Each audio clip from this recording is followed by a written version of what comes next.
गृहोपयोगी साहित्याची खरेदी करताय तर आजच आपल्या टेकेट सुपर मार्टला भेट द्या।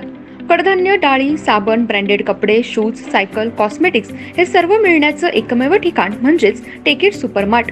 5,000चे भरपूर डिस्काउंट, कमीत कमी 4,999च्या खरेदीवर 5 किलोमीटर पर्यंत मोफत घरपोच सेवा। पत्ता पंचवटी चित्रमंदिर जवळ, 332 रोड। संपर्क 92 97 97 50 00।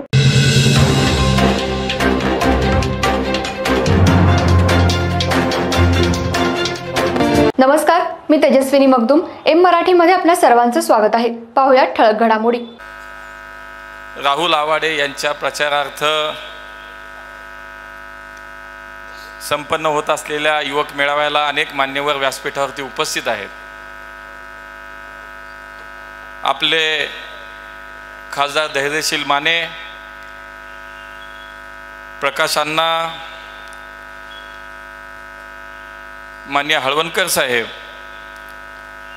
मान्य संजयजी पाटील, आपले जिल्ह्याचे अध्यक्ष राजवर्धन नाईक निंबाळकर, शहराध्यक्ष अमृतमामा भोसले,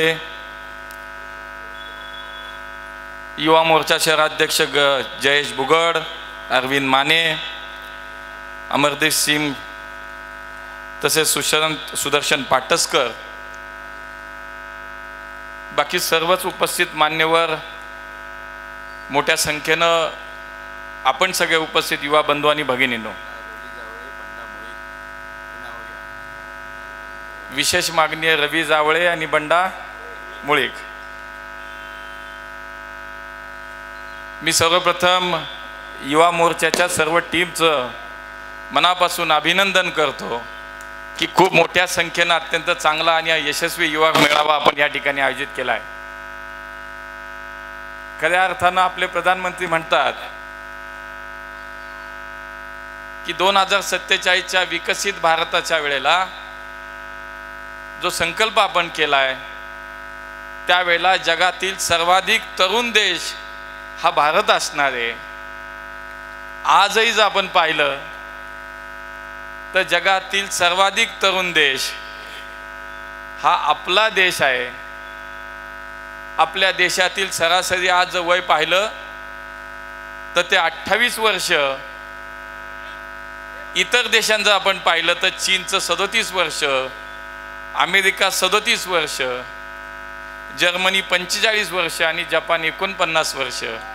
म्हणजे या तरुण देशाचे आपण सगळे तरुण आज या ठिकाणी एकत्र आला आहे आणि म्हणून आपल्या सगळ्यांकडनं खूप अपेक्षा आहेत। प्रधानमंत्री म्हणतात की मला 1 लाख तरुण या देशातले हवेत आणि ते मला सक्रिय राजकारणात हवेत। स्थानिक स्वराज्य संस्थेपासून लोकसभेपर्यंत मला 1 लाख तरुण आता नव्याने या लोकसभेत, विधानसभेत आणि स्थानिक स्वराज्य संस्थेमध्ये पाहिजेत।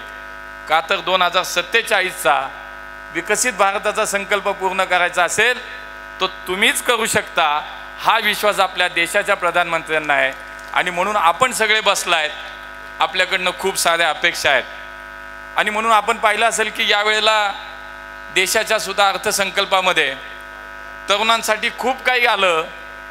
आपण पाहिलं असेल की या तरुणांना रोजगार मिळावा आणि म्हणून या अर्थसंकल्पामध्ये सुद्धा इंटर्नशिपसाठी या 2 लाख कोटीची तरतूद प्रधानमंत्र्यांनी केली। 1 कोटी युवकांना देशातील टॉपच्या 500 कंपन्यांमध्ये आज या ठिकाणी संधी मिळणार आहे। स्टार्टअपच्या माध्यमातून सुद्धा हजारो कोटींची तरतूद यामध्ये केली आणि म्हणून या देशातला तरुण, जो सर्वाधिक तरुण देशाचे तरुण आम्ही, आज तुम्ही सगळ्यांनी संकल्प केला की इथून एक तरुण आमदार निवडून द्यायचा आणि तो राहुल आवाडेंच्या माध्यमातून या ठिकाणी राज्याच्या विधिमंडळामध्ये पाठवायचा। हा संकल्प करण्यासाठी आपण सगळेजण या ठिकाणी जमलाय। आपण पाहिलं की मोदीजींच्या माध्यमातून मी म्हणालो तसं युवकांसाठी खूप काम सुरू आहे, युवकांकडनं अपेक्षा पण खूप आहेत। परंतु या राज्यासाठी मान्य मोदीजींच्या नेतृत्वात असलेल्या 10 वर्षाच्या सरकारनं आपण जर पाहिलं तर जवळपास 10 लाख कोटीची कामं या राज्यामध्ये केली। 10 लाख कोटीची कामं या राज्यामध्ये केली। आज आपण या ठिकाणी पाहिलं तर आज सुद्धा या राज्यामध्ये 1 लाख कोटीची कामं नुसती रेल्वेची चालू आहेत। आज कोल्हापूरसाठी असेल, आपल्यासाठी असेल, याच्याच माध्यमातून आपण पाहिलं कोल्हापूर पुणे वंदे भारत सुरू झाली, हुबळी पुणे वंदे भारत सुरू झाली, कोल्हापुरातलं आपलं विमानतळ उभं राहिलं. राहुल आवाडेंनी एक विषय या ठिकाणी मांडला. ते म्हणाले, जर कोल्हापूरच्या या इचलकरंजीचा भविष्याचा विचार करता या उद्योग नगरीला जर चालना द्यायची असेल तर या विमानतळाच्या माध्यमातून अधिक सेवा या ठिकाणी उपलब्ध झाली पाहिजे.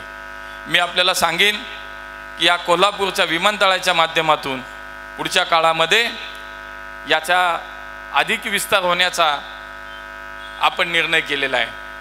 राज्य सरकारच्या माध्यमातून भूसंपादन होईल, त्यासाठी 212 कोटी रुपये राज्य सरकार देईल आणि त्यानंतर या ठिकाणी या विमानतळाचं धावपट्टीचं काम असेल, लँड फिडिंगचं काम असेल, या कामासाठी मंत्रालयाच्या माध्यमातून याच्या माध्यमातून जवळपास 380 कोटीची तरतूद आपण केलेली आहे. आणि त्यामुळे विमानतळाचा विस्तार होईल आणि विमानतळाचा विस्तार झाल्यानंतर स्वाभाविकपणे या भारताच्या मँचेस्टरच्या उद्योगाला गती मिळाल्याशिवाय राहणार नाही. अजून एक त्यांनी या ठिकाणी मागणी केली की या कोल्हापूरच्या विमानतळाच्या विषयात आज या ठिकाणी फ्लाईंग ट्रेनिंग स्कूलची निर्मिती केली जावी.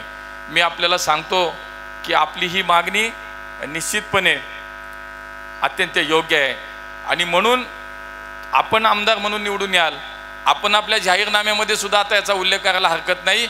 मी आपल्याला शब्द देतो की पुढच्या काळामध्ये मुंबई एव्हिएशन अकॅडमीच्या माध्यमातून आपल्या कोल्हापूरला निश्चितपणे फ्लाईंग ट्रेनिंग स्कूल चालू झालं पाहिजे, हे 100% आपण खात्री बाळगा.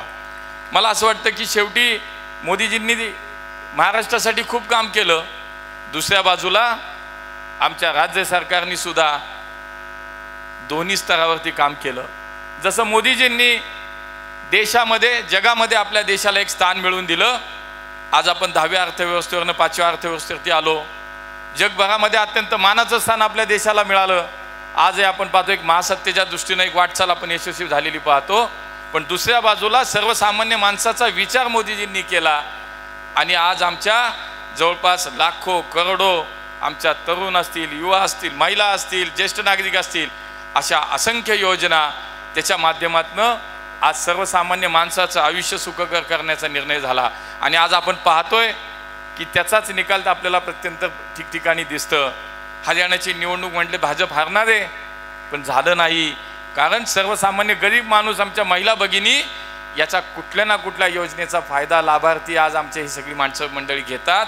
आणि मोदीजींची प्रेमाने जोडलीत, मोदीजींची आपुलकीने जोडलेली माणसं ही मात्र आता वेगळी होणार नाहीत. महाराष्ट्रातल्या सरकारचं सुद्धा तसंच आहे. मी मागाशी म्हटलं, मागच्या सभेत एका ठिकाणी म्हटलं की देशातील सर्वाधिक विदेशी गुंतवणूक या राज्यामध्ये आली. 52% गुंतवणूक फक्त आपल्या महाराष्ट्रामध्ये आली. दुसऱ्या बाजूला विकासाची कामं झाली, समृद्धी महामार्ग झाला, अटल सेतू झाला, कोस्टल रोड झाले. पण आमचं संवेदनशील असलेलं नेतृत्व, आमचं सरकार, माननीय एकनाथजी शिंदेसाहेब असतील, माननीय देवेंद्र फडणवीस असतील, माननीय अजितदादा असेल, यांच्या नेतृत्वाखाली आपण जर पाहिलं तर आमच्या सर्वसामान्य माणसाचा विचारसुद्धा झाला. आणि या महाराष्ट्रातल्या आमच्या 2.5 कोटी भगिनींना आत्मनिर्भर करण्यासाठी लाडकी बहीण योजना आली. आज आमच्या 2.5 कोटी भगिनींना याचा फायदा झाला. आणि खोटं बोलणारी लोक बघा, ज्यावेळेला ही योजना आली त्यावेळेला काँग्रेसवाले सांगायला लागले की खोटी योजना आहे, बंद पडणार आहे. पण मित्रांनो, ज्यावेळेला काँग्रेसचा जाहीरनामा येतो त्यावेळेला त्याच्यात ते सांगतात की आम्ही ही योजना आणू आणि 3,000 रुपये महिन्याला देऊ. म्हणजे लोकांना हे कळतं तुम्ही खोटं बोलताय. आणि म्हणून लाडकी बहीण योजना असेल, आमच्या मुलींना उच्च शिक्षण मोफत असेल, आमच्या ज्येष्ठ नागरिकांना मोफत एसटीचा प्रवास असेल, आमच्या शेतकऱ्यांसाठी केंद्राची योजना आहे किसान समृद्धी योजना, किसान सन्मान निधी योजना, या योजनेच्या माध्यमातून केंद्र सरकार 6,000 देतं, राज्य सरकार त्याच्यामध्ये 6,000 देतं. आणि आता जाहीर केलं की ते 6,000 नाही, ते 6,000चे आम्ही 9,000 करू आणि वर्षाला 15,000 रुपये आमच्या शेतकऱ्यांना मिळतील. आमच्या लाडक्या बहीण योजनेच्या संदर्भात 18,000 आम्हाला मिळतात वर्षाला. त्या बहिणीला आता पुढच्या काळात 25,000 रुपये मिळण्याचं जाहीर केलं आपल्या जाहीरनाम्यामध्ये. दुसऱ्या बाजूला मी म्हणालो तसं एका बाजूला विकासाचा विचार आहे आणि दुसऱ्या बाजूला आज आमच्या सर्वसामान्य माणसाच्या जीवनामध्ये प्रकाश टाकण्यासाठी म्हणून अनेक योजना, असंख्य योजना आणल्या.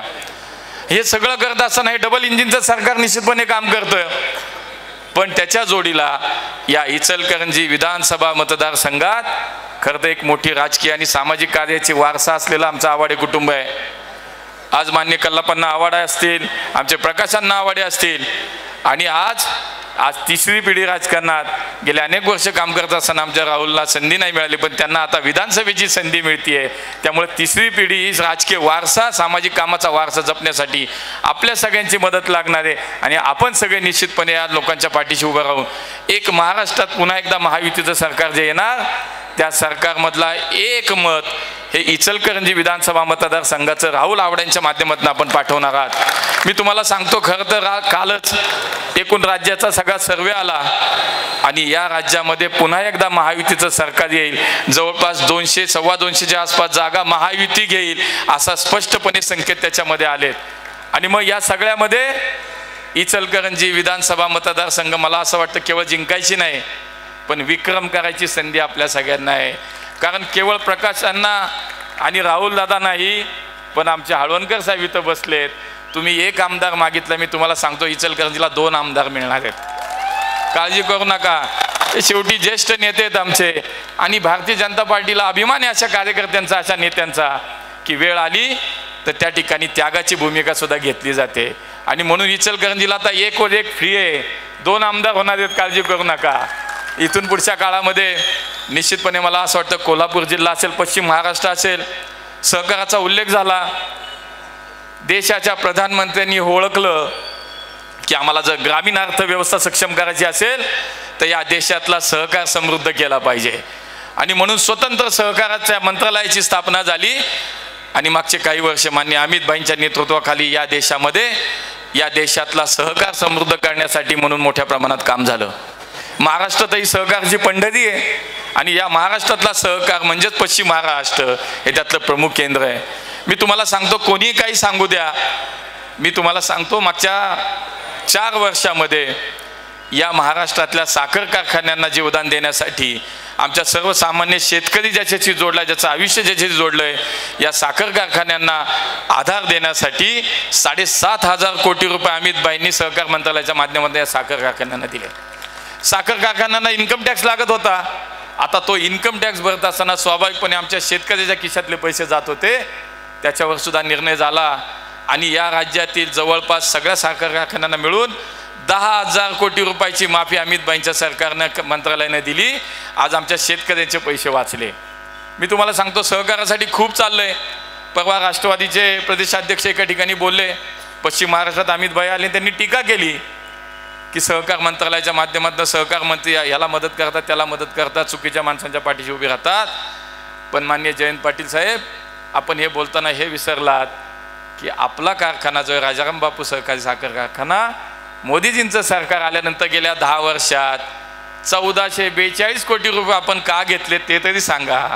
म्हणजे आपण खरे लाभार्थी आहात आमचे. आणि असं असताना ज्या मंत्र्यांनी, ज्या सरकारने आपल्याला मदत केली त्याच्याबद्दल कृतज्ञता तर सोडा, कृतज्ञता एवढी व्यक्त करणं, मला असं वाटतं ही महाराष्ट्रातली जनता पाहतीये. शेवटी एवढंच सांगेन, अधिक वेळ घेणार नाही, कारण आपण खूप वेळ बसलेला आहात. मी आपली खरं तर दिलगिरी व्यक्त केली पाहिजे, आम्ही उशिरा आलो, पण तरीसुद्धा आपण खूप मोठ्या संख्येने या ठिकाणी बसला आहेत. आणि म्हणून या देशाचा विकास तर निश्चितपणे माननीय मोदीजींच्या नेतृत्वाखाली होतोय. आणि वेगानं विकास होत असताना या जगातील, या सगळ्या विश्वातील एक महासत्ता म्हणून उदयास येणारा आपला देश आहे. आणि त्यामुळे 2047चा विकसित भारताचा संकल्प माननीय मोदीजींनी केला आणि त्यानुसार आपण वेगानं त्या ठिकाणी वाटचाल सुरू आहे. या महाराष्ट्रातल्या सरकारचं सुद्धा तसंच आहे. गेल्या 2.5 वर्षाच्या काळामध्ये मी आपल्याला सांगतो की खूप कामं झाली. या महाराष्ट्रातली जनता खूप खुश आहे, आमच्या भगिनी खुश आहेत, आमचा शेतकरी खुश आहे, आमचा कामगार खुश आहे. आज काही ठिकाणी राजकारण केलं जातं. आज मराठा समाजाच्या नावाखाली, आरक्षणाच्या नावाखाली राजकारण करतात ही लोक. मी तुम्हाला सांगतो, 4 वेळा आमचे जाणते राजे मुख्यमंत्री होते या राज्याचे. त्यावेळेला काय मुख्यमंत्री मराठा आरक्षणाची मागणी नव्हती का? मराठा आरक्षणाची मागणी ही गेले 30-40 वर्षापासून आहे. स्वर्गीय अण्णासाहेब पाटलांनी बलिदान दिलं या मराठ्यांच्या आरक्षणासाठी, पण तरीसुद्धा 4 वेळा मुख्यमंत्री झालेले आमचे पवारसाहेब आज ज्याच्यावरती राजकारण सगळे हे करतात, मराठ्यांना आरक्षण नाही देऊ शकलं. पण तो दिवस उजाडला. 2014 ते 19च्या काळात आपले, मला वाटतं हळवणकर साहेब सुद्धा त्यावेळेला आमदार होते. या सरकारच्या काळात हा एकमेव माईचा आले ज्यांनी मराठ्यांना आरक्षण दिलं ते म्हणजे देवेंद्र फडणवीस. आणि त्यांनी आरक्षण दिलं ते हायकोर्टात उच्च न्यायालयात टिकवलं सुद्धा, सुप्रीम कोर्टात ते सरकार असेपर्यंत सुद्धा टिकलं. पण सरकार बदललं, दुसरं सरकार आलं. खरं तर ज्यांनी आपल्याबरोबर युती म्हणून निवडणूक लढली, युती म्हणून जनाधार मिळवला आणि या जनाधाराचा अपमान केला आणि काँग्रेस राष्ट्रवादीच्या मांडीवर जाऊन बसले, असं सरकार आलं जे घरातनं चालत होतं. आणि या सरकारच्या काळामध्ये आमचं मराठ्यांचं आरक्षण गेलं.